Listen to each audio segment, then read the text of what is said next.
Hello guys, ఈ వీడియోలో మీ UAN portal ఉంటుంది కదా, అంటే పిఎఫ్. సో అందులో మీరు ప్రీవియస్గా ఏదైనా కంపెనీస్లో వర్క్ చేస్తుంటారు కదా, సో దానికి సంబంధించి పిఎఫ్ అనేది క్రియేట్ అయి ఉంటుంది. సో మీరు అందులో ఉన్న పిఎఫ్లు చాలా పిఎఫ్లు ఉన్నాయనుకోండి, అందులో ఏదైనా డిలీట్ చేయాలంటే ఎలా డిలీట్ చేసుకోవచ్చు అనే దాని గురించి క్లియర్గా ఎక్స్ప్లెయిన్ చేస్తాను.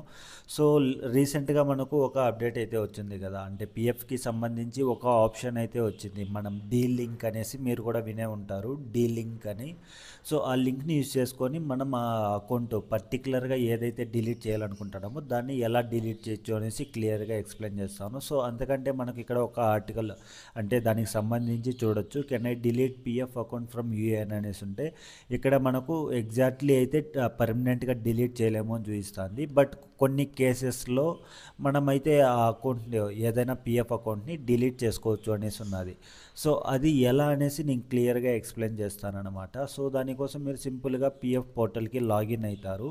సో అంతకంటే ముందు ఒకవేళ మీకు మీ యూఏఎన్ నెంబర్ ఉంటుంది కదా, అది తెలియకపోయినా సరే, లేదంటే పాస్వర్డ్ తెలియకపోయినా సరే, ఒకవేళ పాస్వర్డ్ తెలుసుండి చేంజ్ చేసుకోవాలన్నా కూడా మీకు ఏదైనా డౌట్ ఉంటే కామెంట్ చేయండి. నేను నెక్స్ట్ వీడియోలో క్లియర్గా దానికి సంబంధించి కూడా వీడియో అయితే చేస్తాను.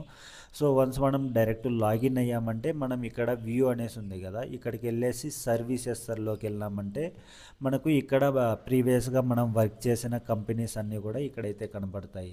సో వీటిలో మనం ఏదైతే డిలీట్ చేసేయాలనుకుంటున్నామో సింపుల్గా మనకి ఇక్కడ లాస్ట్లో యాక్షన్స్ అనేసి ఉన్నది కదా, ఇంతకుముందు అయితే ఈ ఆప్షన్ లేకుండా ఉండింది.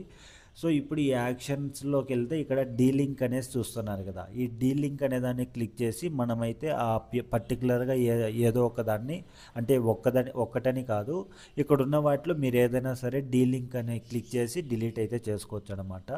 సో అది కూడా డీలింక్ అంటే మనం డిలీట్ చేయాలి అంటే కంపల్సరీ ఆ పిఎఫ్ అకౌంట్ కాదు, ఇక్కడ చూస్తున్నాం కదా, పర్టికులర్గా ఏదైతే అకౌంట్ డిలీట్ చేయాలనుకుంటారో అందులో మనకు జీరో బ్యాలెన్స్ ఉండాలన్నమాట. అంటే ₹1 కూడా అందులో బ్యాలెన్స్ అనేది లేకుండా ఉన్నప్పుడు మాత్రమే డిలీట్ చేసుకోగలము. సో మీరు ఒకవేళ అందులో మీకు ఎంతో అంత అమౌంట్ అనేది ఉన్నది అంటే దాన్ని మీరు సింపుల్గా ట్రాన్స్ఫర్ చేసుకోవచ్చు అనమాట. అంటే ఒక ₹100 ఉన్నా కూడా సరే, మీరు ఆ 100ని వేరే దానికి ట్రాన్స్ఫర్ చేసుకోవచ్చు, లేదంటే డైరెక్ట్ మనం విత్డ్రాకి అప్లై చేసుకోవచ్చు అనమాట. సో ఒకవేళ మీకు ఆ ప్రాసెస్ ఎలా తెలియదు అన్నట్లయితే కామెంట్ చేశారంటే నేను దాన్ని కూడా నెక్స్ట్ వీడియో అన్నాను కదా, అందులో కవర్ చేస్తాను, అంటే అమౌంట్ని ఎలా ట్రాన్స్ఫర్ చేసుకోవచ్చు అని. సో వన్స్ మీరు ఆ అమౌంట్ ట్రాన్స్ఫర్ చేసి అది మొత్తం జీరో బ్యాలెన్స్ అయ్యింది అనుకోండి, అప్పుడు మీరు ఇక్కడ డీలింక్ అని ఉంది కదా, అది క్లిక్ చేశారంటే ఆటోమేటిక్గా మనకు వితిన్ 24 అవర్స్లో అక్కడ కనబడుతున్న పిఎఫ్ డిలీట్ అయితే అయిపోతుంది అన్నమాట.